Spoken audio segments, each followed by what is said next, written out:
বিশ্বনবী বলেন, মান ক্বারা আয়াতাল কুরসি দুবুরা কুল্লি সালাতিন মাকতুবাতিন লাম ইয়ামনাহু মিন দুখুলিল জান্নাতি ইল্লাল মাউত। প্রত্যেক ফরজ নামাজের পরে যে আয়াতুল কুরসি পড়বে তার জান্নাতে যাওয়ার ক্ষেত্রে আর কোনো বাধা থাকে না, একটা জিনিস ছাড়া, সেটা হচ্ছে মৃত্যু, মরণ। লোকটা মরে না তাই জান্নাতে যায় না, মরলেই জান্নাতি। এই আয়াতুল কুরসির এই আয়াতে আল্লাহ তাআলা খুব স্পষ্ট ভাবে নিজের পরিচয় তুলে ধরেছেন। আবার সূরাতুল ইখলাসের ভেতরে আল্লাহ তাআলা খুব চমৎকার ভঙ্গিমায় তিনি নিজের পরিচয় তুলে ধরেছেন। অনুরূপ ভাবে সূরা হাশরের শেষ 3 আয়াতেও আল্লাহ তাআলা খুব চমৎকার ভাবে নিজের পরিচয় তুলে ধরেছেন। আওয়াজ করে পড়ুন সুবহানাল্লাহ। সূরা হাশরের শেষ 3 আয়াতের একটা বিশেষ ফজিলত আছে, এটা আপনারা পড়বেন। কি ফজিলত? বিষ্ণু ইসা ইসলাম বলেন, মান ক্বালা হিনা ইউসবিহু সালাসা মাররাতিন আউযু বিল্লাহিস সামিউল আলিম মিনাশ শাইতানির রাজীম সুম্মা ক্বারা সালাসা আয়াতিন মিন আখিরি সূরাতিল হাশরি ওয়াক্কালাল্লাহু বিহি ৭০,০০০ মালাকিন ইউসাল্লুনা আলাইহি ওয়া ইন মাতা ফি যালিকাল ইয়াউমি মাতা শাহীদান। বিশ্বনবী মুহাম্মদুর রাসূলুল্লাহ সাল্লাল্লাহু আলাইহি ওয়াসাল্লাম ইরশাদ করেন, যে ব্যক্তি সকাল বেলা 3 বার তেলাওয়াত করবে আউযু বিল্লাহিস সামিউল আলিম মিনাশ শাইতানির রাজীম, এরপরে সূরা হাশরের শেষ 3টি আয়াত তেলাওয়াত করবে, রব্বুল আলামিন ওই ব্যক্তির জন্য ৭০,০০০ ফেরেশতা নিয়োগ দিবেন যারা সারা দিন ওই লোকের জন্য মাগফিরাতের দোয়া করবে। শুধু এখানেই শেষ নয়, বিশ্বনবী ফরমান, ওয়া ইন মাতা ফি যালিকাল ইয়াউমি মাতা শাহীদান, ওই দিন যদি ওই ব্যক্তিটা ইন্তেকাল করে সে শহীদ হয়ে কিয়ামতের দিন আল্লাহর সামনে দাঁড়াবে। সকালবেলা যদি পড়েন 3 বার আউযু বিল্লাহিস সামিউল আলিম মিনাশ শাইতানির রাজীম 3 বার পড়ে সূরা হাশরের শেষ 3 আয়াত যদি তেলাওয়াত করেন, তাহলে আপনার জন্য আল্লাহ তাআলা ৭০,০০০ ফেরেশতা নিয়োগ করবে। সারা দিন তারা আপনার জন্য মাগফিরাতের দোয়া করবে, আর ওই দিন ইন্তেকাল করলে আল্লাহ তাআলা শহীদ হিসেবে আপনাকে কিয়ামতের দিন দাঁড় করাবে। সুবহানাল্লাহ। এত আস্তে। আবার সন্ধ্যাবেলায় যদি পড়েন, সারা রাতের জন্য ৭০,০০০ ফেরেশতা মাগফিরাতের দোয়া করবে। ওই রাতে মারা গেলে শাহাদাতের মৃত্যু নসিব হয়ে যাবে। এজন্য এই দোয়াটা পড়ার দরকার আছে না নাই? আযকারুস সাবাহি ওয়াল মাসা, সকাল সন্ধ্যার যে জিকির, এই জিকিরের অন্তর্ভুক্ত করে নেবেন এই ওয়াজিফাটা। যে হাদিসটা বর্ণনা করলাম সুনানে তিরমিজির হাদিস, যদিও হাদিসটা সনদের দিক থেকে দাঈফ, কিন্তু মুহাদ্দিসিনে ইকরাম বলেছেন যেহেতু এটা ফাজাইলুল আমালের হাদিস, এটা পড়ার ক্ষেত্রে কোনো নিষেধাজ্ঞা নাই, এটা পড়া যাবে। সো সকাল সন্ধ্যা যদি সুযোগ হয় এই ওয়াজিফাটা যেন আমরা পড়ি। এই 3টি আয়াতের ভেতরে আল্লাহ তাআলা তার 14টি গুণবাচক নাম উল্লেখ করে দিয়েছেন।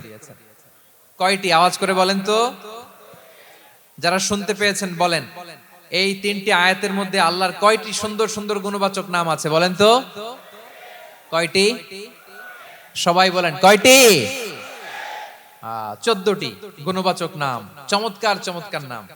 যে নামগুলো যদি আমরা আজকে পড়ি, শুনি, জানি, আল্লাহ তাআলা সম্পর্কে ব্যাপক ধারণা, ইন ডেপথ, আমার রব সম্পর্কে ইন ডেপথ নলেজ নিয়ে আজকে আমরা ফিরতে পারবো ইনশাআল্লাহ। বলেন সবাই।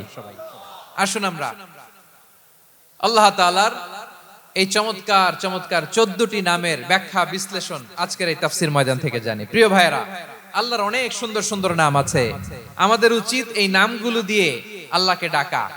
সম্মানিত ভাইরা, আল্লাহ তাআলার চমৎকার চমৎকার অনেক নাম আছে যেগুলো আল্লাহ তাআলা কোরআনে উল্লেখ করেছেন। আল্লাহর আসল নাম হচ্ছে আল্লাহ। আসল নাম কি? সবাই বলুন, আসল নাম কি? আল্লাহ তাআলার আসল নাম হচ্ছে আল্লাহ। আওয়াজ করে আল্লাহর একটা ডাক দেন, বলেন আল্লাহ। মন থেকে, হৃদয়ের গহীন থেকে, হৃদয় নিংড়ানো মনের সবটুকুন ভালোবাসাকে উজাড় করে দিয়ে আল্লাহর নামটা জপেন তো, পড়েন তো আল্লাহ। কেমন লাগে? ভালো লাগে? এর চেয়ে সুন্দর মধুমাখা নাম, জাদুমাখা নাম আর আছে? 2-1 বলছে নাই। আওয়াজ করে বলেন, এর চেয়ে সুন্দর নাম আর আছে?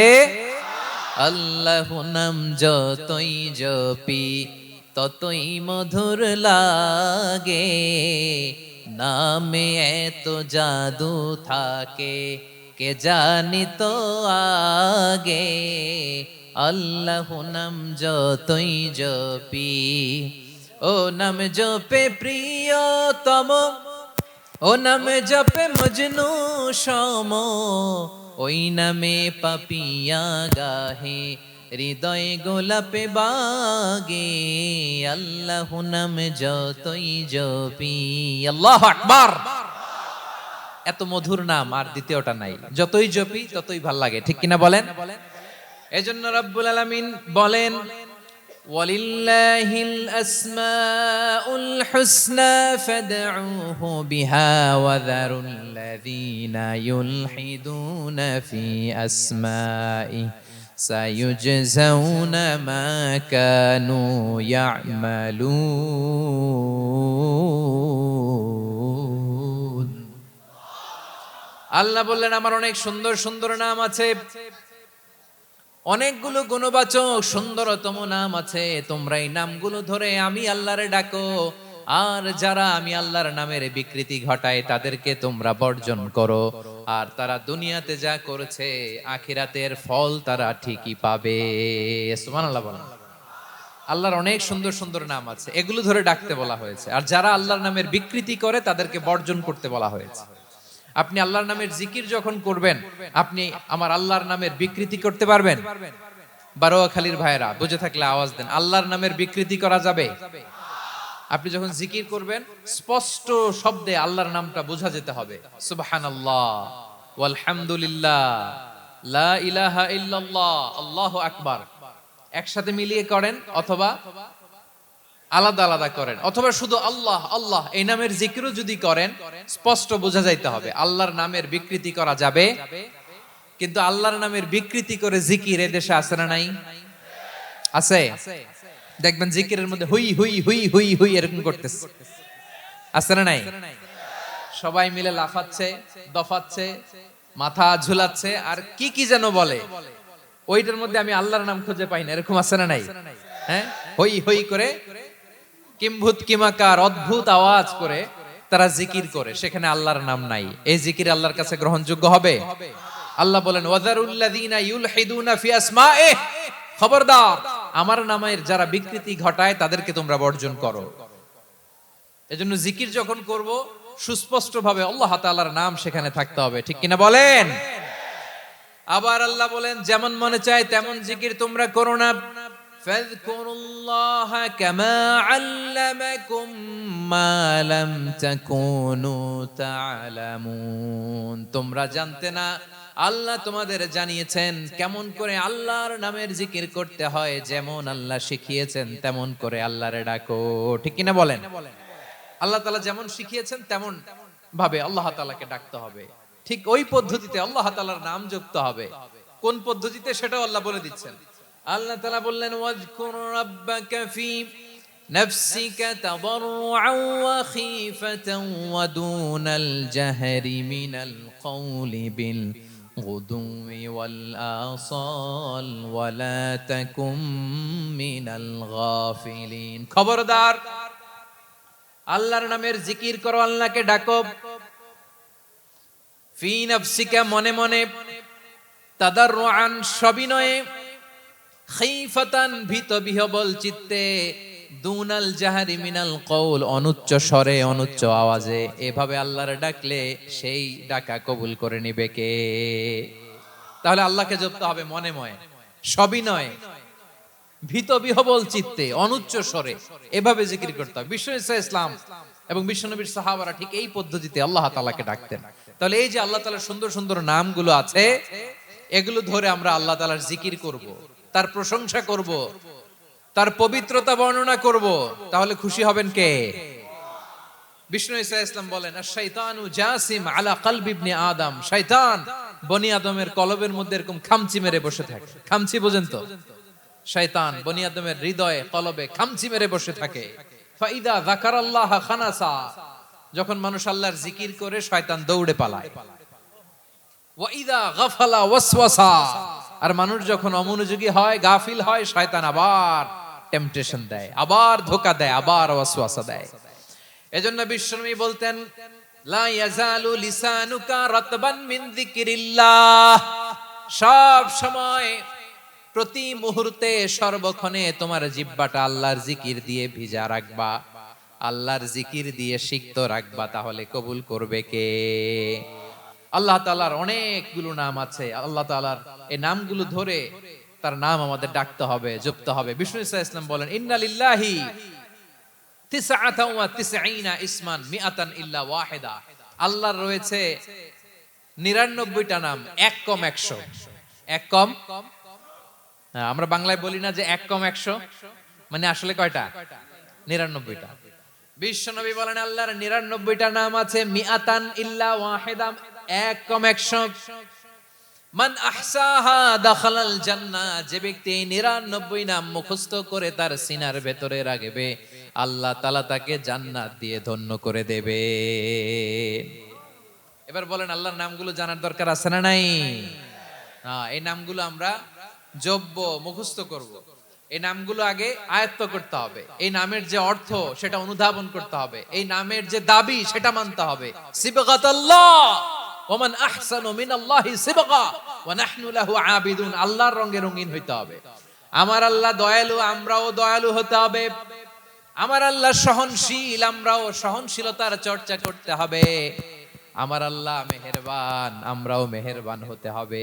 বিষ্ণু ঈসা ইসলাম আল্লাহর এই চমৎকার সুন্দরতম নামগুলো ধরে ধরে আল্লাহর কাছে চাইতেন। আপনি যখন দোয়া করবেন, আল্লাহর নামগুলো ধরে যদি দোয়া করেন, আল্লাহ ওই দোয়া ফিরায় দেয় না। সুবহানাল্লাহ বলেন।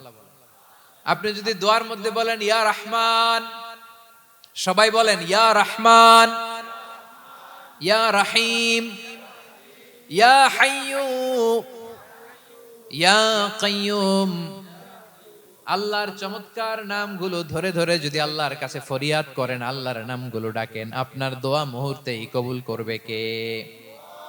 বিষ্ণু ঈসা ইসলাম এভাবে আল্লাহর নামগুলো ধরে ধরে জিকির করতেন, আল্লাহর নাম জপতেন। তিনি বলতেন, আসআলুকা বিকুল্লি ইসমিন হুয়া লাক, আল্লাহ তোমার যত নাম আছে সব নামের ওসিলায় তোমার কাছে ফরিয়াদ করি, সব নামের ওসিলায়।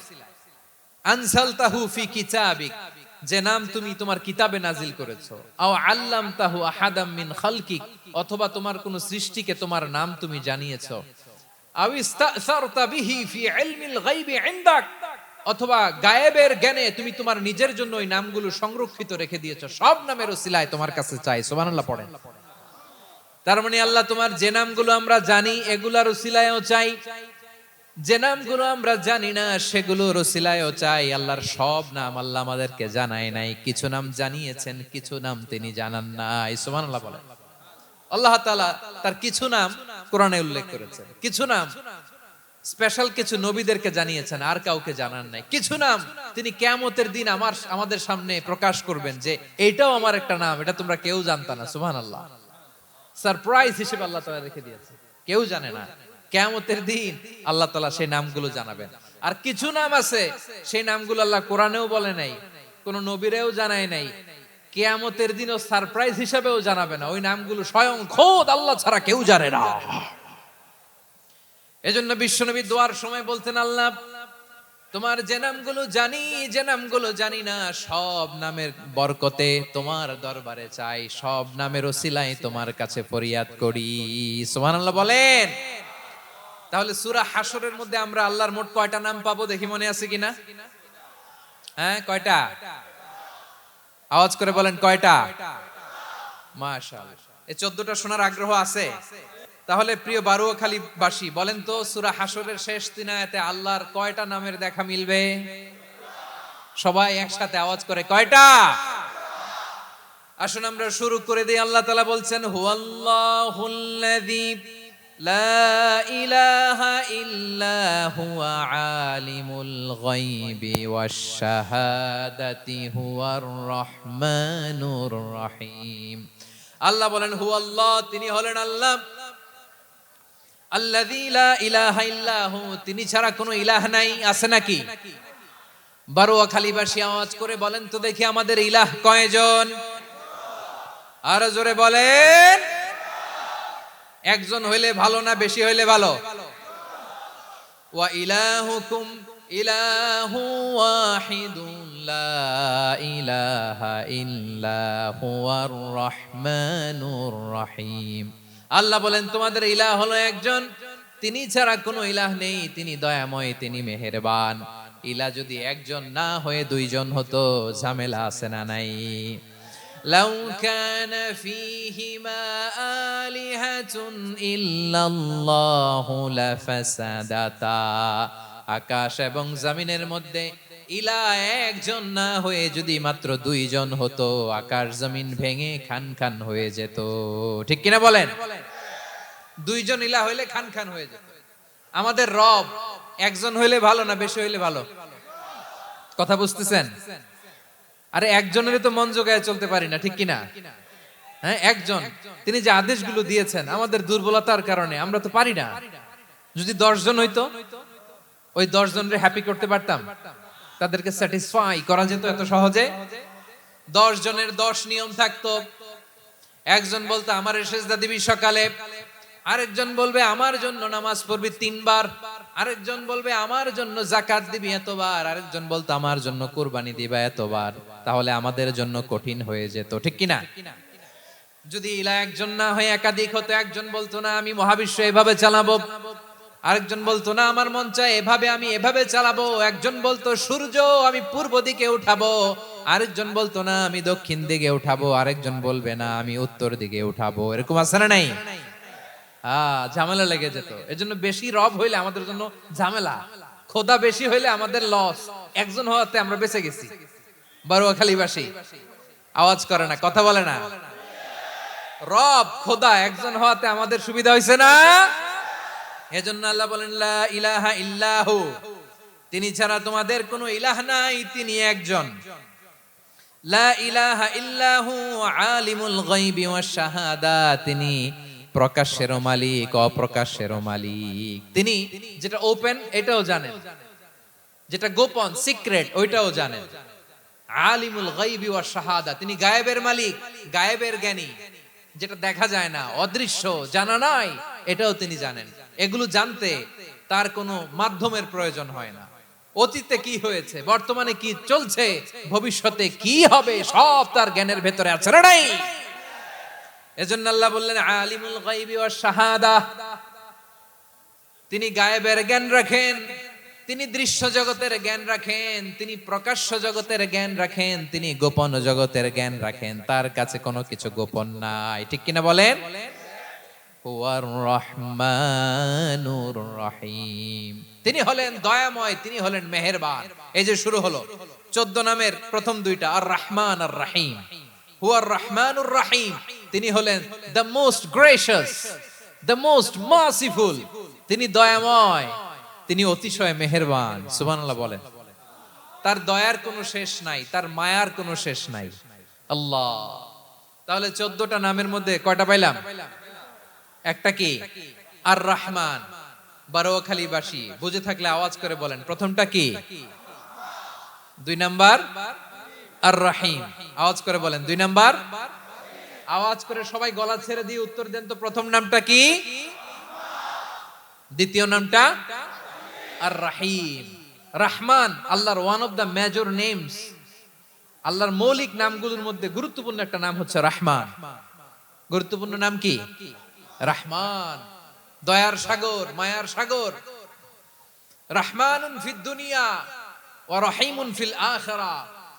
এই দুনিয়ার জন্য আল্লাহ রহমান, দুনিয়াতে আল্লাহ সবাইরে দয়া করে, কাফিররেও করে, মুসলিমরেও করে। আর আখিরাতের জন্য তিনি রহিম, সেখানে কাফির মুশরিকদের জন্য আল্লাহর পক্ষ থেকে কোনো দয়া থাকবে না। চিল্লায় বলেন ঠিক কি না?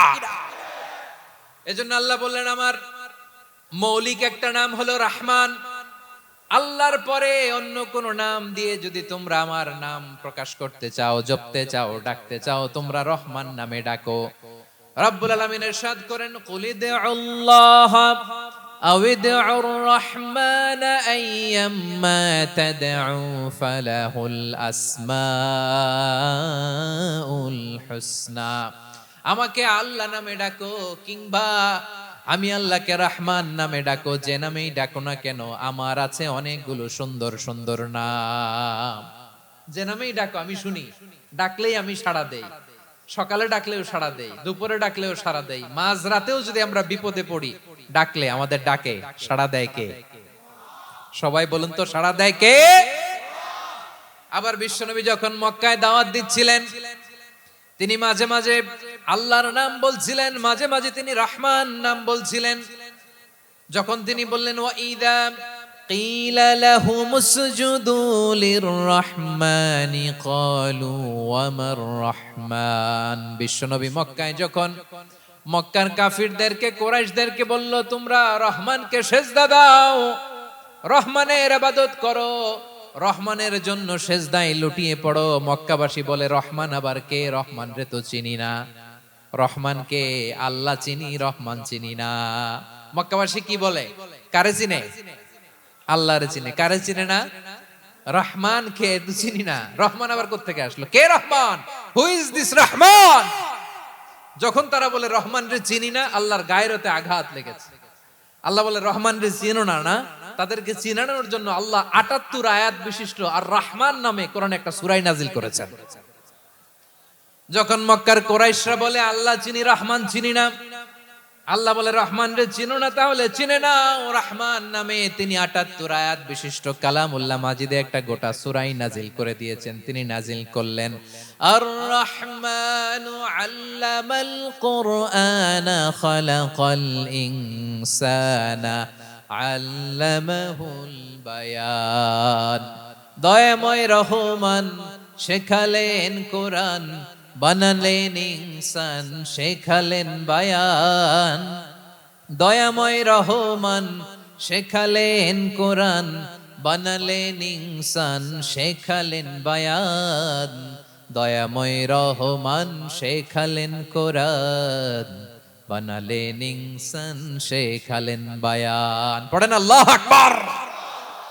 আল্লাহ বলে রহমান কারে বলে চেনো না? শুনে নাও, ৭৮ আয়াত বিশিষ্ট গোটা একটা সূরাই নাজিল করে দিলাম, সূরাতু আর রহমান। আর রহমান তিনি দয়ালু, আল্লামাল কোরআন তিনি মানুষকে কোরআন শিখিয়েছেন, খালাকাল ইনসান মানুষ বানিয়েছেন, আল্লামাহুল বায়ান মানুষকে কথা বলা বর্ণনা করা শিখিয়েছেন। পড়েন সুবহানাল্লাহ। গোটা একটা সূরাই নাজিল করেছেন, সূরাতু আর রহমান।